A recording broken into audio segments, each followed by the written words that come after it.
Como seguramente usted ha escuchado, doctor, le agradezco. Usted muy amablemente me ha enviado las cartas fechadas el 29 de junio y el 6 de julio,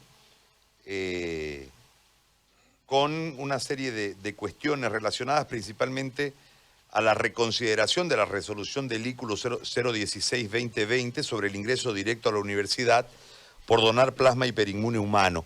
Si es tan amable de explicarnos el contexto, y a mí me parece que está lejos del sitio que le corresponde, en realidad, el ingreso a la universidad, una valoración como esta, que si bien es cierto debe tener una vocación netamente humanista, pero no, le está privando el derecho, que es escaso, dicho sea de paso, por la población estudiantil versus los cupos, a gente que competitivamente puede generarse un espacio dentro de la universidad. Entonces, quisiera que me haga la referencia para que lo entendamos totalmente, y el por qué se aprobó esto en el ICU y por qué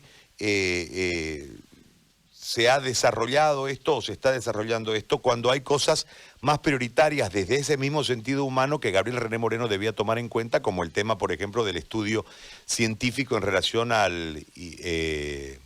¿qué se llama, César? Al dióxido de cloro. Al dióxido de cloro, que ha partido en gran parte también desde el seguro universitario. Todo este contexto, por favor, yo lo escucho sin interrumpirlo y le agradezco muchísimo, doctor, por acompañarnos hoy.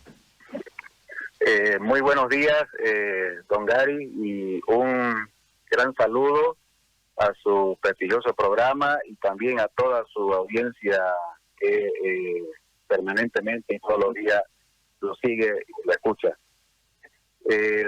Bueno, con respecto a la decisión del ilustre Consejo Universitario de la Universidad Autónoma de Gabriel René Moreno de el ingreso directo de jóvenes bachilleres por haber donado plasma hiperinmune a personas que necesiten y estén con el portadores del virus, es una decisión que se la ha tomado en nuestro concepto muy a la ligera.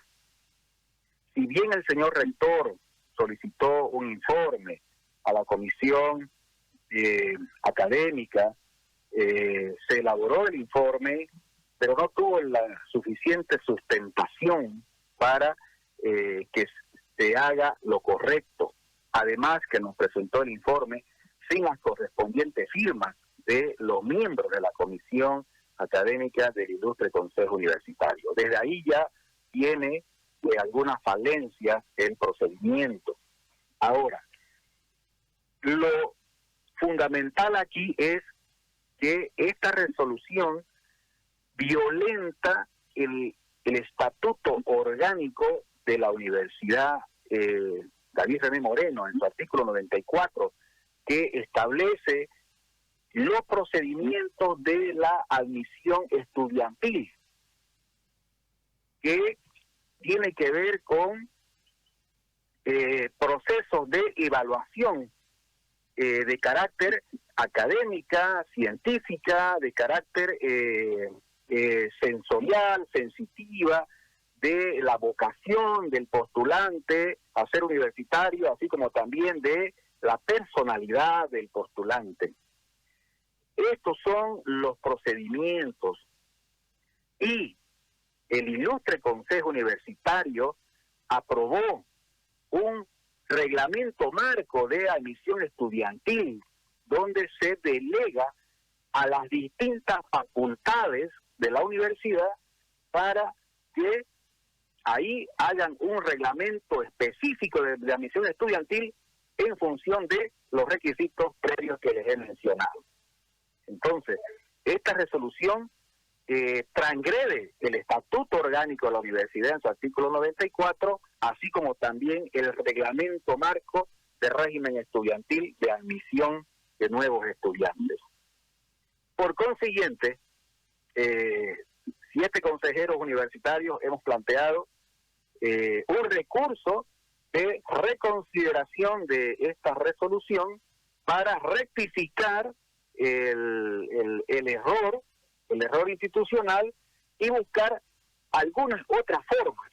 Tampoco no es que nos opongamos a que la universidad dé algunos beneficios a estudiantes que ya están en la universidad o personas que quieran ingresar a la universidad.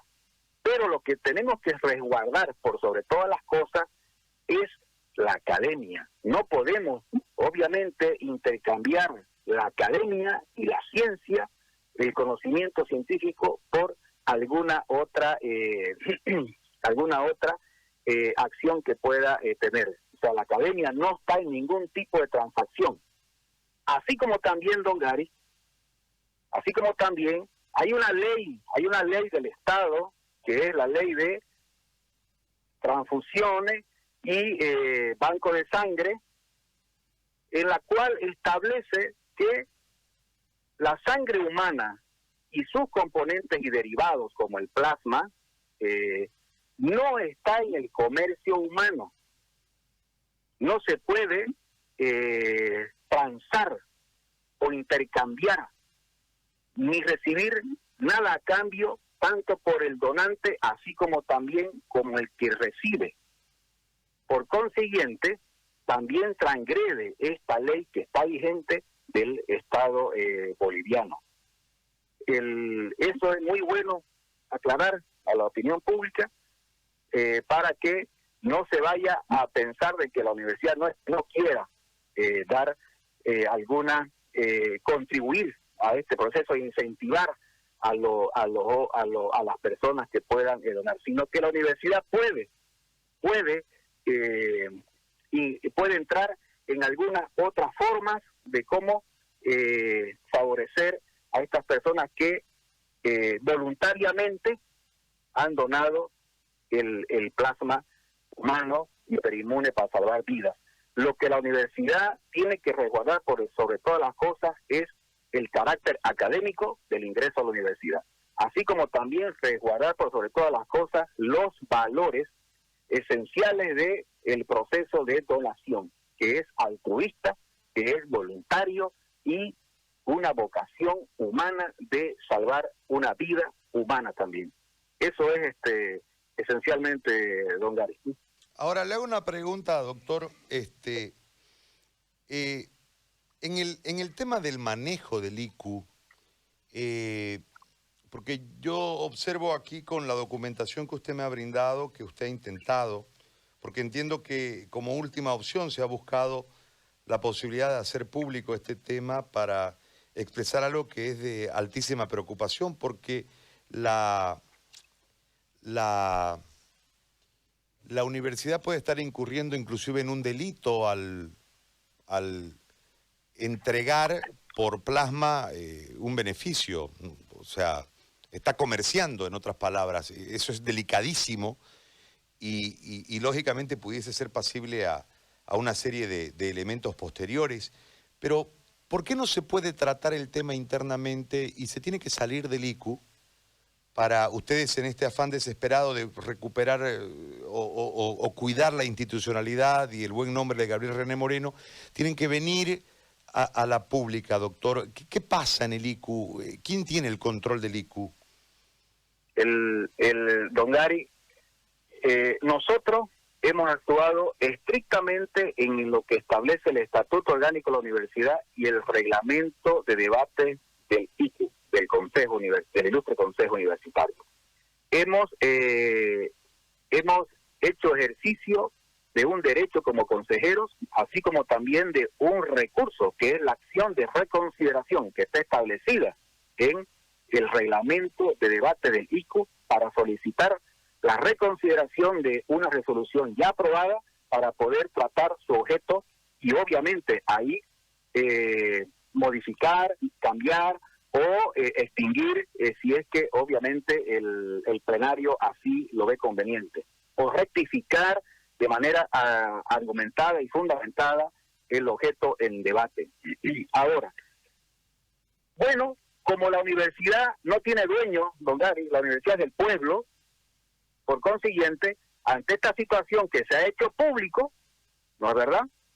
Se ha hecho público por todas las redes, inclusive el mismo señor rector ha comunicado a través de algunos videos. Por consiguiente, nosotros hemos también hecho público por todas las redes sociales a las cuales tenemos acceso para hacer conocer nuestro recurso de reconsideración institucional que hemos planteado a esa resolución ICU, que es la número 016/2020, que habla de el ingreso directo por haber donado plasma hiperinmune. ¿Y cuál es el afán político detrás de esta medida? Mire, don Gary, la universidad iba a ingresar en un proceso eleccionario para renovar las autoridades universitarias para la gestión 2020-2024. Es bueno aclarar de que este 29 de julio concluye la gestión de los señores decanos, así como los señores vicedecanos y señores directores de carrera. Y el 23 de septiembre cumple la gestión el señor rector y el señor vicerrector de la universidad. Entonces, la universidad iba a ingresar en un proceso de eleccionario para renovar las autoridades, a lo que se llama el claustro universitario. Que justamente de eso quisiera hablarle luego con respecto a la otra resolución que hemos también planteado su reconsideración, que es la prórroga de mandato indefinido. Entonces, parece ser que tendrá un carácter de un tipo, una medida muy populista, se la vemos, ¿verdad? Nos puede llamar la atención que está dirigida en ese sentido, como ir preparando algún terreno para luego utilizar en un proceso de carácter electoral. Esperemos que no hubiese sido ese el espíritu de la autoridad quien lo plantea, que fue el señor rector, sino que también pensamos nosotros que fue de buena fe, pero esperamos de que se rectifique el error por la salvaguardia del buen nombre y la jerarquía y la institucionalidad de nuestra universidad. Vamos al tema eleccionario. ¿Cuál es el calendario, doctor?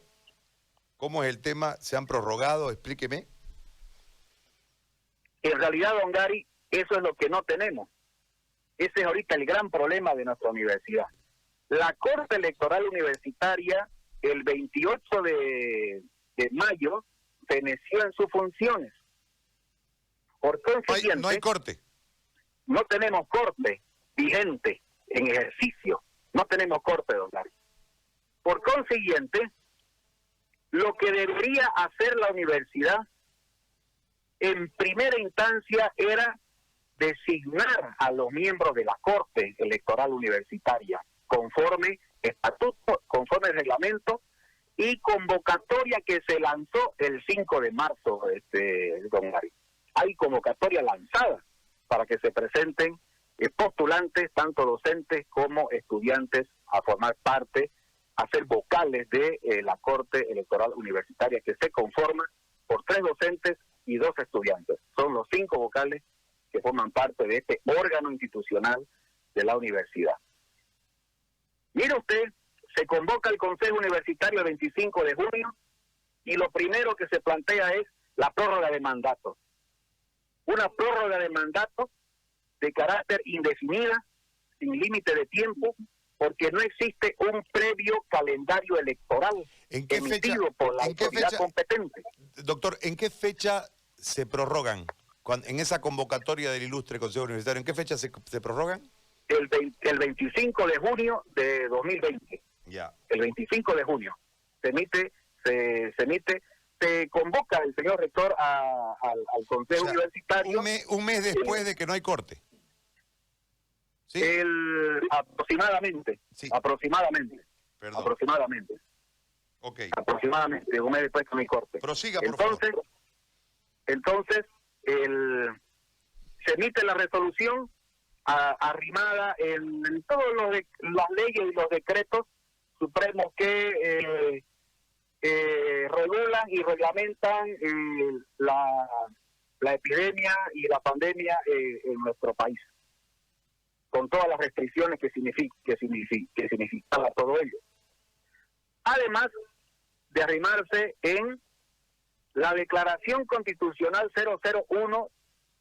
001-2020, en la cual es la que declara constitucionales los artículos 1 y 4 del proyecto de ley que prorroga el mandato de la presidenta, de las autoridades, de los representantes parlamentarios, tanto senadores como diputados, así como de las autoridades subnacionales. Estamos hablando de la gobernación, los asambleístas departamentales, los señores alcaldes, así como también los concejales municipales. ¿Qué ocurre si ahí? Desde el punto de vista jurídico y doctrinal, don Gary, estamos hablando que lo que sustenta esa declaración constitucional es la disposición transitoria primera en su punto cuarto, donde ahí crea y constitucionaliza el Instituto Jurídico de la Prórroga de Mandato para las elecciones del 2010 de las autoridades subnacionales. Pero previo a ese numeral 4 está el numeral 3, que en ese numeral 3, primero que nada, establece la fecha de elecciones. Eso quiere decir que la Constitución reconoce el instituto de la prórroga de mandato, pero previo establecimiento de fecha de un calendario electoral, una fecha de elecciones de las autoridades y fecha de posesión de las nuevas autoridades electas. Y la doctrina jurídica donde se asienta el Tribunal Constitucional para emitir la declaración número 001-2020 está en la doctrina teleológica finalista. Obviamente, ¿cuál es el fin? El fin es la de preservar la libertad de los ciudadanos, que no sean trastocados en sus derechos fundamentales, así como también resguardar el sistema democrático que rige en nuestro país y los pesos y contrapesos de los poderes públicos del Estado. Esa es la doctrina jurídica y la filosofía que sustenta a la Declaración Constitucional. Por consiguiente, la resolución que emite la universidad para la prórroga de mandato no tiene esa argumentación jurídica y filosófica doctrinal y tampoco no contempla un previo calendario electoral aprobado institucionalmente por la Corte, que no tiene la Universidad Corte vigente. Por lo tanto, aprueban de que se prorrogue el mandato de todas las autoridades. Estamos hablando del señor rector, de vicerrectorado, de los decanos, de los vicedecanos, directores de carrera, y amplían inclusive, sin tener ningún tipo de competencia, a los estamentos docentes y el estamento estudiantil, porque esos se rigen por sus propios estatutos y reglamentos. Y además amplían el mandato de los consejeros universitarios, que somos nosotros, pero nuestro mandato recién se vence el 5 de diciembre de este año. O sea, estamos a más de 6 meses. Ahora, incluso, mire, y esto es lo más agravante, esto es lo agravante, don Gary, que dicen de que hasta cuándo se den las condiciones y se retorne a clase presencialmente. Entonces, eso es una aprobación de prórroga de mandato de manera indefinida, y eso es inconstitucional, es ilegal, no está establecido ni en la Constitución, ni en la declaración ni en la declaración 0001, ni menos en la ley que aprobó la prórroga de mandato, ni menos en la ley tampoco, ni en el estatuto de la universidad, ni en el reglamento de debate del ilustre Consejo Universitario. Y lo que es peor, un agravante más, suspenden todo tipo de elecciones al interior de la universidad. Entonces, el Consejo Universitario se niega a sí mismo, porque el Consejo Universitario es quien tiene la atribución de convocar de aprobar la convocatoria al claustro universitario a propuesta de la Corte Electoral Universitaria. Eso es lo que ha ocurrido, don Gary. Por consiguiente, ante esta situación, en el marco de resguardar la institucionalidad, el orden establecido estatutario, legal e institucional de la Universidad Autónoma de Río Moreno, 7 consejeros universitarios docentes hemos presentado la acción de reconsideración de la resolución número 015-2020, que aprueba la prórroga de mandato de las autoridades y representantes. ¿Cuál es la consecuencia jurídica dentro de la universidad ante el planteamiento de este recurso institucional legislativo dentro de la universidad? Es que estas 2 resoluciones, don Gary, quedan en suspenso en su aplicabilidad y sus efectos jurídicos, hasta cuando el señor rector y presidente del ilustre Consejo Universitario convoque a sesión extraordinaria del Consejo exclusivamente para tratar estas 2 reconsideraciones. Y ya el plenario verá, como le dije anteriormente, si modifica, si extingue o crea nuevo objeto de la temática en su tratamiento, en su reconsideración. Eso es lo que está ocurriendo sobre esas temáticas actualmente en la universidad, don Gary. ¿Y la posición de la FULEC, el cogobierno? Bueno, la Federación Universitaria Local, como institución fundamental del cogobierno universitario, docente estudiantil, en esa sesión respaldaron la aprobación de estas 2 resoluciones. Respaldaron.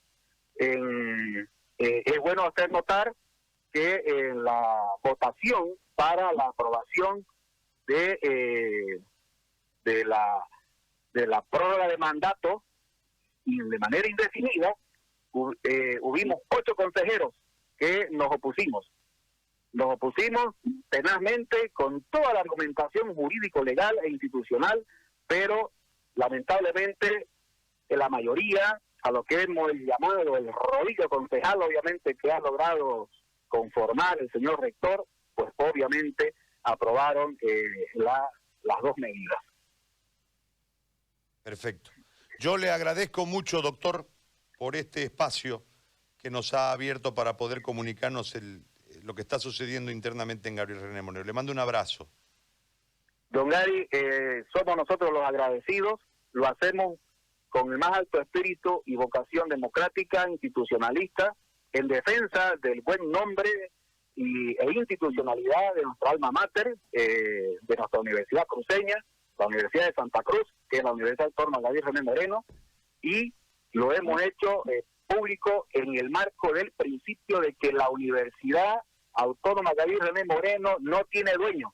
La Universidad Autónoma Gabriel René Moreno es del pueblo cruceño, es de todos los bolivianos y tienen el derecho a saber lo que ocurre en nuestra universidad. Muchas gracias, don Gary, y un gran saludo a toda su gran audiencia. Muy amable.